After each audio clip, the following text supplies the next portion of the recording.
En sus Biblias vamos a estar en Mateo 28, un pasaje muy conocido, en el versículo 18 hasta el versículo 20, pasaje más conocido como la Gran Comisión. Y si está tomando notas, el título de la predicación es Discipulando al Mundo. Voy a leer desde el versículo 16 para entrar en contexto, y el versículo 16 dice de la siguiente manera: pero los 11 discípulos se fueron a Galilea, al monte que Jesús les había señalado. Cuando le vieron, le adoraron, mas algunos dudaron. Algunos dudaron porque Jesús había sido crucificado y había sido sepultado. Y dudaron si en realidad era Él. Y acercándose Jesús, se acercó para disipar cualquier duda de que si era Jesús o no era Jesús. Les habló, no solo se acercó, también les habló diciendo: toda autoridad me ha sido dada en el cielo y en la tierra. Id pues y hacer discípulos de todas las naciones, bautizándolos en el nombre del Padre y del Hijo y del Espíritu Santo, enseñándoles a guardar todo lo que os he mandado. Y he aquí, yo estoy con vosotros todos los días hasta el fin del mundo. Todo lo que Jesús ha dicho y enseñado nos ha llevado hasta esta instancia, la Gran Comisión. Su ministerio y su obra ha hecho posible este mandato aquí en Mateo 28, el mandato de la Gran Comisión para la iglesia. Su vida perfecta, su muerte en la cruz y su resurrección hacen posible que cuando la iglesia predica el evangelio, discípulos sean hechos. Esta porción de las Escrituras es lo que todos nosotros tenemos en común como iglesia.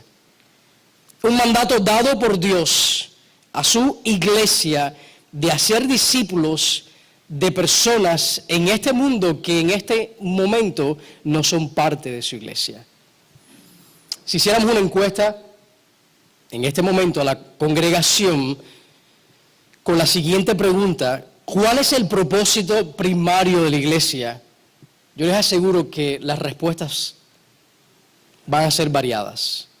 La mayoría diría que el propósito sería para orar juntos. Enfatizarían que la oración es la prioridad suprema de cada creyente. Otros dirían que el propósito primario de la iglesia es enseñar la Biblia, el lugar donde aprendemos sana doctrina, donde escuchamos mensajes bíblicos. Unos dirían que la prioridad es la alabanza y la adoración. Tal vez otros dirían que el propósito primario de la iglesia es para andar en comunidad, para desarrollar relaciones significativas y edificarnos mutuamente. Todas esas cosas son bíblicas y deberían ser parte de cada iglesia saludable. Pero, y dile a la persona que tienes a tu lado, pero esas disciplinas espirituales no representan el propósito primario de la iglesia. Más bien son medios para lograr una meta superior. Algunos dirían que el propósito primario de la iglesia es reunirse a orar, ya que su casa será llamada casa de oración. Pero si fuera así, en el momento de la conversión, Dios nos llevaría al cielo, donde estaremos cara a cara ante Él. Y si el propósito primario de la iglesia fueran estudios bíblicos, entonces en el momento de la conversión el Señor nos llevaría al cielo, donde realmente seremos conocidos y conoceremos como Dios nos conoce a nosotros. O si fuera el propósito supremo reunirnos para alabar y adorar, entonces en el momento de la conversión Dios nos llevaría al cielo, donde vamos a experimentar la adoración de una manera que tú y yo nunca hemos experimentado. Y si congregarnos fuera el propósito primario de la iglesia, con el fin de desarrollar relaciones y edificarnos mutuamente, entonces, en el momento de la conversión, Dios nos llevaría al cielo, donde todas las relaciones son perfectas. Todas esas cosas son medios por los cuales llevamos a cabo un propósito mayor. Esos son medios por los cuales Dios nos usa para alcanzar a este mundo perdido con el Evangelio. Ahora la pregunta natural es, ¿cómo podemos nosotros discipular a un mundo perdido, a un mundo en el cual el Evangelio no es atractivo? ¿Cómo podemos discipular a un mundo así?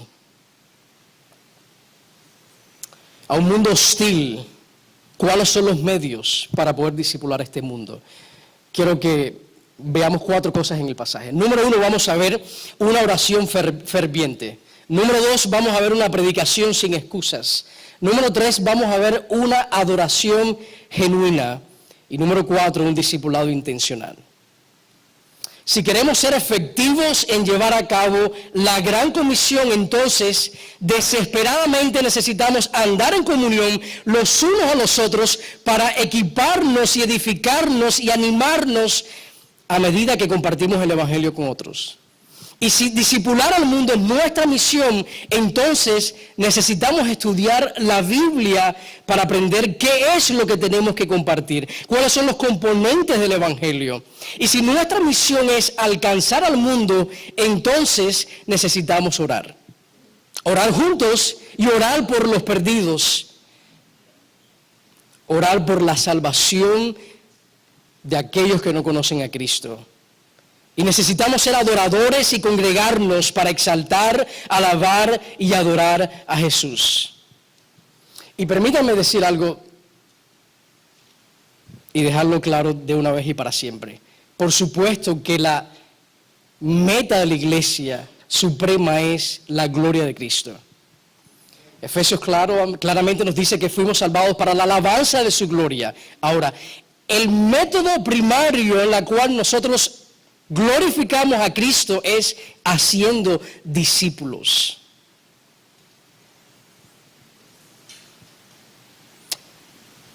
Es sabio, miren el versículo 16, notar que el mandamiento de la gran comisión se les dio a ellos como discípulos y no como apóstoles, para que se aplicara a toda la iglesia. Entonces, ¿cómo discipulamos al mundo?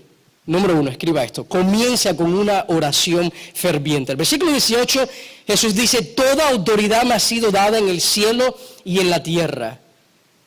El discipulado o discipular al mundo comienza con la salvación. No se puede discipular a una persona que no es salva. Y el poder para salvar lo tiene exclusivamente Jesús. Ninguno de nosotros puede salvar a otra persona por mucho que lo deseemos. Dice Zacarías 4:6, no por el poder ni por la fuerza, sino por mi espíritu, dice el Señor de los ejércitos. La verdadera conversión la hace el Espíritu Santo. Por lo tanto, necesitamos orar a aquel que sí tiene el poder para salvar a los perdidos. Cuando leemos aquí en Mateo 28:18, donde dice toda autoridad, en el Nuevo Testamento hay 2 palabras que se traducen, 2 palabras en griego que se traducen autoridad. 2 palabras que encontramos, una es dinamis y la otra es euxosia. La primera palabra dinamis comúnmente se traduce con el término genérico de poder. El poder dinamis es como un arma cargada. Un arma cargada en las manos de un policía es un poder legítimo. Un arma cargada en las manos de un criminal es un poder ilegítimo. El arma, mejor dicho, sigue siendo la misma, pero el uso de su poder cambia. No es dinamis la palabra que aparece aquí en Mateo 28:18. Es euxosia. Cuando dice, toda autoridad me ha sido dada, dice, toda euxosia, que quiere decir poder, pero se refiere al poder en manos legítimas. Euxosia es el poder que tienen nuestros funcionarios oficiales para gobernarnos. Euxosia es el poder que tiene un policía para arrestar a un criminal. Por ejemplo, los jugadores de fútbol americano son más fuertes, más grandes que los árbitros. Y si ellos quisieran Ellos pueden derribar a los árbitros, ¿no es cierto? Pero los jugadores de fútbol americano tienen poder dinamis. Los árbitros tienen poder euxosia. La euxosia es el poder legal. Y como los árbitros en este instante tienen el poder euxosia, pueden dominar al poder dinamis. Cuando Jesús dijo que toda autoridad, toda euxosia le había sido dada, estaba diciendo que tenía todo el poder legítimo y legal para salvar a pecadores y para empoderar a la iglesia, para que cuando la iglesia predicara el evangelio, pecadores se arrepintieran.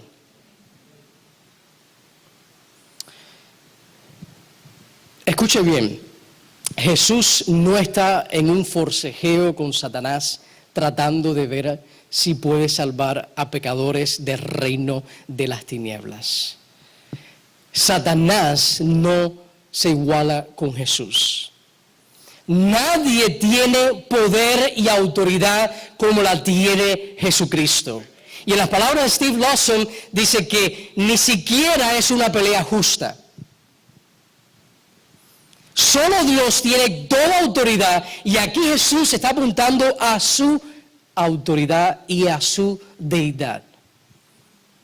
Porque Jesús no tiene rival.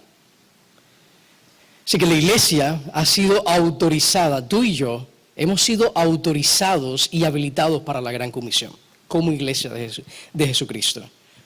Ahora, el que diga que nunca se ha sentido o que nunca ha sentido insuficiencia en predicar el evangelio, está mintiendo.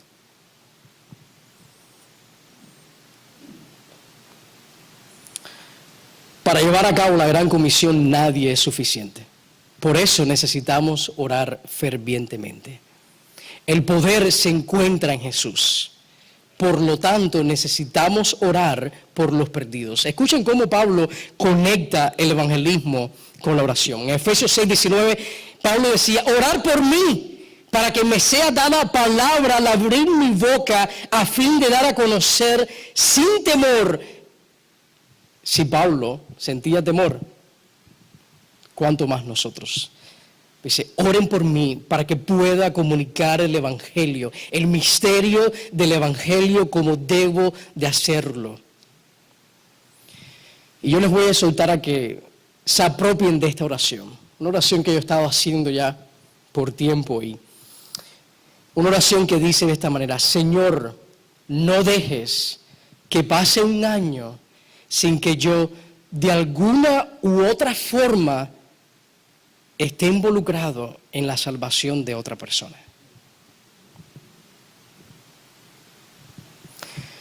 Si usted camina como creyente en esta tierra, con 40 años, y esa oración se hace una realidad en su vida, quiere decir que 40 personas, por lo menos, van a ser salvadas de una u otra forma porque Dios te usó.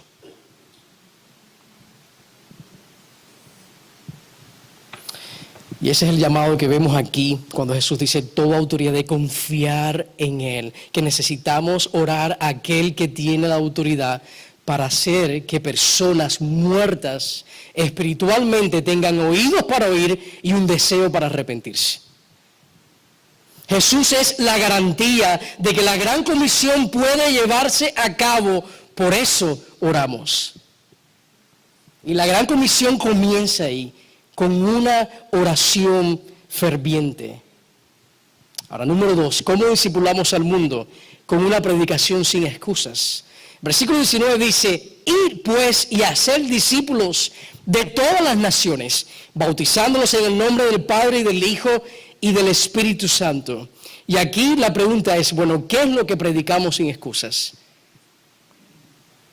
A Jesús. El versículo 19 dice, ir y hacer discípulos de un Dios trino, del Padre y del Hijo y del Espíritu Santo. Hoy en día, en nuestro contexto aquí en el sur de la Florida, tú mencionas a Dios y no hay problemas. En el momento que tú mencionas a Jesús, trazas una línea sobre la arena. Y aquí es una predicación sin excusas de un solo camino. Y ese camino es Jesús. Por eso dice, ir pues y hacer discípulos de todas las naciones. ¿Por qué? Porque si no se iba a ser discípulos de todas las naciones no iban a ser salvas. Porque hay un solo camino. En Hechos 4:12 leemos que en ningún otro hay salvación, porque no hay otro nombre bajo el cielo dado a los hombres en el cual podamos ser salvos. Si ellos se hubieran quedado en Jerusalén, el mensaje no hubiera llegado a otros lugares. Por eso tenían que ir y hacer discípulos. En el libro de la evangelización del ministerio de 9 marcas, dice que si nosotros no entendemos o no tenemos claro el evangelio, posiblemente no estemos evangelizando.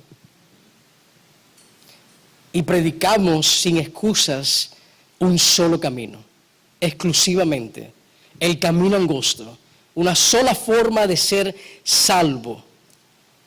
Yo quisiera brevemente darle a ustedes el ABC del evangelio. Como hablamos en el panel, la importancia de que la iglesia entienda el evangelio cuando compartimos las buenas nuevas de Jesús.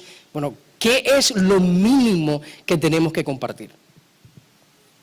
El ABC, la letra A, fácil, acepta el diagnóstico de la Biblia. Que Dios es justo y no va a permitir que pecadores como nosotros entren al cielo sin antes ser justificados. Que si Dios nos da lo que nosotros merecemos, no es el cielo, es el infierno. Lo primero que debemos predicar es que somos pecadores. Aceptar lo que la Biblia dice del ser humano. Que todos nosotros nos hemos desviado. Ahora, la letra B. Basa tu fe en Jesús solamente. Que no hay otra manera de salvarse. Que nadie por sí mismo puede ser justo delante de Dios. Nadie. Solamente a través de Jesús. Y esa es la letra C. Cree, confiesa en Él, confiesa tu pecado y cree en Jesús como tu Señor y Salvador. Que a pesar de nuestra condición, y estas son las buenas noticias del Evangelio, a pesar de nuestra condición, Dios ha provisto en su Hijo nuestra justificación. Eso es glorioso. Romanos 1:16 dice que el Evangelio es poder de Dios para salvación de todo el que cree. Nunca dejes de estar cautivado por la grandeza del Evangelio y por su poder. No solo el Evangelio es una gran noticia, es la única buena noticia. ¿Escuchó eso? Lo voy a repetir. No solo el Evangelio es una gran noticia, es la única buena noticia. Y discipulamos al mundo predicando el Evangelio de Cristo sin excusas. Que todo discipulado comience ahí, primero siendo salvo. Si tienes el Evangelio, puedes ser discipulado. Pero si no tienes el Evangelio, no eres un discípulo de Cristo. Y necesitas abrazar el Evangelio si no lo has hecho. Esa es la urgencia del Evangelio. Hoy es el día de salvación, no mañana, hoy.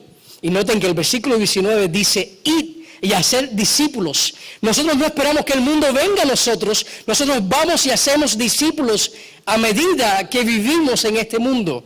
Estamos a la ofensiva y no a la defensiva. Se puede traducir ese pasaje que a medida que vamos hacemos discípulos. Y esto asume que todo seguidor de Cristo hace discípulos.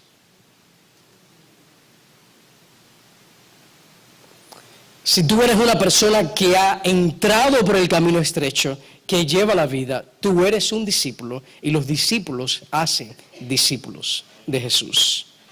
¿Y dónde, pastor? En tu oficina, en tu escuela, en el trabajo, en el vecindario. Ahora cuando vengan los días feriados, con esos familiares que los ves una sola vez al año. Lo mejor que tú le puedes dar a tus familiares no es un pavo bien cocinado. Es el Evangelio de Cristo Jesús. Y pueden cambiar el menú este año. Arroz con pollo es el nuevo menú del año.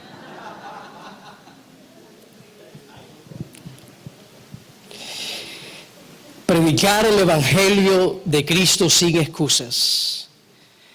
Yo meditando en esto, pensando en que Cristo tiene toda autoridad,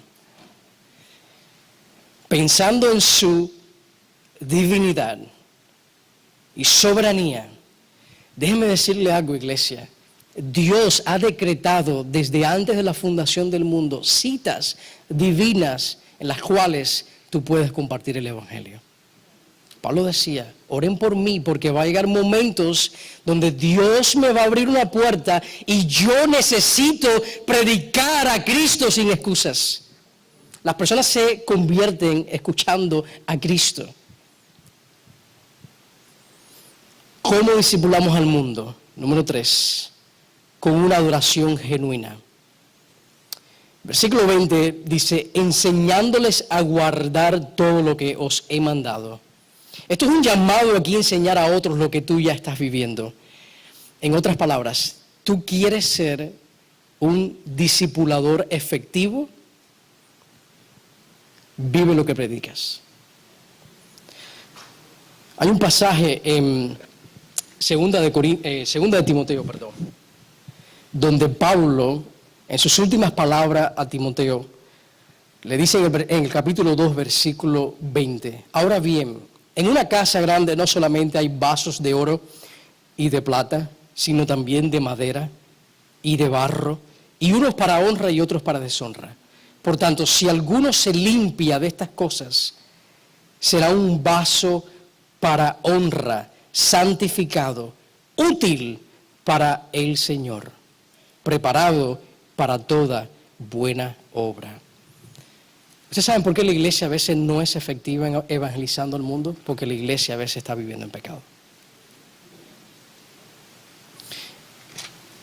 Y predicamos un evangelio a las personas que a veces nosotros no estamos ni viviendo. Y la piedad no solamente tiene beneficios para la vida venidera, sino para la presente también. Ya la iglesia nuestra siempre decimos que si el evangelio no te ha cambiado, no te ha salvado. El evangelio de Cristo no solo salva, transforma al pecador. Y una adoración genuina es esencial para un discipulado al mundo. El gozo más grande que un ser humano pueda experimentar es conocer a Jesús y ser moldeado a su imagen. Y lo segundo que nos puede traer mayor gozo es ser usado por nuestro Salvador para que otros le conozcan. Y para eso necesitamos una adoración genuina. El Evangelio no solo es el mensaje de salvación, también es la manera de vivir. Aquellos que son fervientes en su fe son aquellos que más son usados por Dios para ganar almas. El pastor Juan Sánchez dijo que la evangelización es simplemente una consecuencia natural de una vida en el Evangelio. En otras palabras, es natural que si usted está siendo impactado por el Evangelio, que usted quiera compartir el Evangelio. Ahora te pregunto, ¿alcanzar a otros es parte de tu adoración cotidiana? Ser discípulo es parte de nuestra adoración también. Porque es parte de nuestra obediencia a Cristo. Estás, como dice el pasaje, yendo, estás discipulando, estás enseñando a otros cómo se sigue a Cristo. Le hablas a otros de Jesús. ¿Cuándo fue la última vez que le hablaste a alguien de Cristo Jesús? ¿Cuándo fue la última vez que exhortaste a alguien a arrepentirse de sus pecados? Porque hay una buena noticia de que en Cristo Jesús cualquier pecador puede ser salvo. Que no hay un lugar tan profundo donde la gracia de Dios no pueda rescatar al pecador. ¿Cuándo fue la última vez que hiciste eso? ¿Estás sembrando la semilla en la vida de otras personas? ¿Cómo se discipula el mundo? Número 4, y termino con este punto. Se discipula el mundo con un discipulado intencional. Dice el versículo 20, enseñándoles a guardar todo lo que os he mandado. La meta no es quedarse en una amistad. La meta es el discipulado. Colosenses 1:28, Pablo decía que a él, a Cristo, nosotros proclamamos, amonestando a todos los hombres y enseñando a todos los hombres con toda sabiduría, miren el fin, a fin de poder presentar a todo hombre perfecto en Cristo. Y Pablo decía, y con este fin también trabajo, esforzándome según su poder, que obra poderosamente en mí. Se dice que Jesús atraía a las personas, pero no las entretenía. Jesús les enseñaba, Jesús les hacía un llamado al arrepentimiento y los animaba recordándoles que el reino de los cielos se había acercado.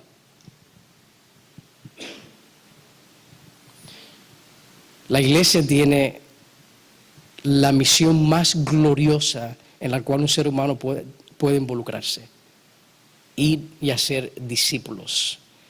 Es posible que usted se haya preguntado por qué el título de la prédica no fue evangelizando al mundo en vez de discipulando al mundo. Y eso es porque la marca de una conversión genuina no es una oración, sino es un caminar con Jesús a largo plazo. La meta de la evangelización no es conseguir profesiones de fe. No es, repite conmigo, hermano. Más bien, la meta es personas comprometidas a que Cristo viva en ellos y a través de ellos. Y que el resto de sus vidas, estas personas estén comprometidas a ser transformadas por su Salvador. Y queremos asegurarnos que las personas escuchen y conozcan el Evangelio. Y eso no se logra en 3 minutos. Hay que dedicarle tiempo a las personas. Sea en el contexto, dentro de la iglesia, fuera de la iglesia, siéntese con esa persona. Use recursos, que hay muchos recursos buenos para enseñar el Evangelio. Les voy a dar 2 recursos muy buenos, uno en español y uno en inglés, que pueden leer con un no convertido, con alguien que no ha nacido de nuevo. Primero es La vida crucéntrica de C.J. Mahaney, y hay otro libro en inglés muy bueno que camina por todo el Evangelio de Marcos que se llama Christianity Explained by Michael Bennett. En conclusión, nosotros predicamos y discipulamos al mundo porque Dios ha prometido salvar a pecadores a través de la predicación de la iglesia. Esas son buenas noticias, que cuando la iglesia predica el Evangelio, personas se van a salvar. Pablo decía, por eso yo todo lo sufro, por amor a los escogidos, porque él sabía que Dios desde antes de la fundación del mundo había escogido a pecadores para la salvación. Note algo, en los versículos dice toda autoridad, todas las naciones, todo lo que os he mandado y todos los días. Ahora, para que eso ocurra, para que el mundo sea discipulado, no podemos invertir nuestras mejores horas sentados en el sofá mirando Netflix. Para lograr discipular al mundo no nos podemos quedar con los brazos cruzados. Más bien el pasaje dice, id y hacer discípulos. Y eso es un mandamiento que la iglesia necesita obedecer.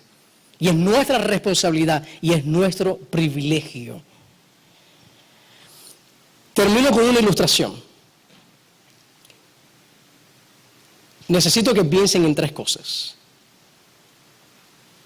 Piense en un desierto, piense en un pantano y piense en un río.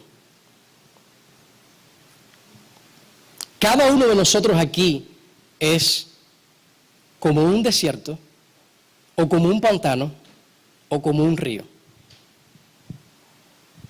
Un desierto es un lugar árido, donde no brota la vida, un lugar donde no fluye el agua, y representa a la persona que se congrega, que no se congrega, que no estudia la Biblia y no existe en ella una adoración genuina. Está espiritualmente seca, como un desierto, y por lo tanto no tiene espiritualmente que compartir con otros. Un pantano es diferente a un desierto en que tiene agua entrando, pero se estanca. Nunca fluye a los demás. Enfermedades surgen en los pantanos. Tú no quieres estar en un pantano. Algunas personas tienen una vida espiritual como un pantano. Están expuestas a excelentes estudios bíblicos. Se leen los mejores libros disponibles en el día de hoy. Siempre están recibiendo buenas enseñanzas. Siempre están viendo videos en la internet. Pero nunca fluyen hacia otros. Un río está recibiendo agua desde las montañas y desde el cielo por la lluvia y la nieve. Y mientras más recibe agua, más fluye el agua. Y esa persona, toda la enseñanza que recibe está fluyendo dentro y hacia otros. Fluye en una clase, fluye en un grupo pequeño, fluye en el ministerio de niños, fluye en la vida de su hijo, fluye en la vida de su esposa, en el trabajo, en el vecindario con los familiares y en el mundo. Ahora, los dejo a ustedes con este reto. Examina tu vida y mira a ver cuál de los tres eres tú. Si un desierto, o un pantano, o un río. Y es mi oración que si no eres un río, hoy día puedas arrepentirte de eso y pedirle al Señor que te ayude a ser fiel a la gran comisión para la salvación de otros y la gloria de Dios. Vamos a orar. Señor, gracias por tu palabra. Gracias por la seguridad que tenemos que cuando tu iglesia predica el Evangelio, personas se van a salvar. No es vamos a ver si se salvan. No, tú has prometido añadir los que han de ser salvos a tu iglesia. Señor, lo que tú requieres de nosotros es fidelidad a la gran comisión que ya tú nos has dado. La victoria ha sido ganada. El mensaje ha sido encomendado. Tu iglesia ha sido autorizada y empoderada para predicar la noticia más gloriosa de todo el universo, que Dios glorioso tomó humanidad para salvar a pecadores, de los cuales cada uno de nosotros somos los primeros. Señor, te ruego que la iglesia Vertical Miami, te ruego que la iglesia Día de Adoración, te ruego que la iglesia Bíblica Gracia y Verdad sean fieles a la gran comisión, confiados de que Cristo está edificando su iglesia y que Cristo está salvando pecadores y que tu Espíritu que mora en nosotros usa la iglesia como un instrumento para la gloria de su nombre. Te amamos, Jesús, y te damos gracias por esta salvación tan grande. Amén.